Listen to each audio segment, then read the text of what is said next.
অতিভুজের বিপরীতে কি থাকে? হ্যাঁ, আমরা ত্রিভুজ একটা অঙ্কন করি। হ্যাঁ, ধরলাম এই একটা আমাদের ত্রিভুজটা। হ্যাঁ, ঠিক আছে। এই যে এখানে এটা হচ্ছে আমাদের কি অতিভুজ। হ্যাঁ, অতিভুজ ধরলাম এ বি সি, সেটা হচ্ছে অতিভুজ। অতিভুজের বিপরীতে কী থাকে? একটা কোণ থাকে। এই কোণটা কী কোণ হয়? কোণটা হচ্ছে সমকোণ।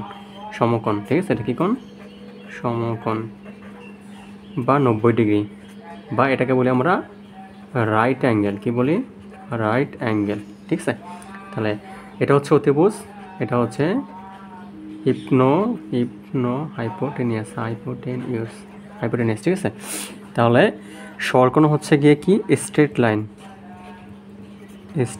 লাইন। সমকোণ হচ্ছে কি? অ্যাকুট অ্যাঙ্গেল, ঠিক আছে। সমকোণ হচ্ছে কি? Right angle. স্থূলকোণ কি? অবটুজ অ্যাঙ্গেল। অতিভুজের বিপরীত কি থাকে? অতিভুজের বিপরীত থাকে সমকোণ। এটার অ্যান্সার হচ্ছে কি? সমকোণ।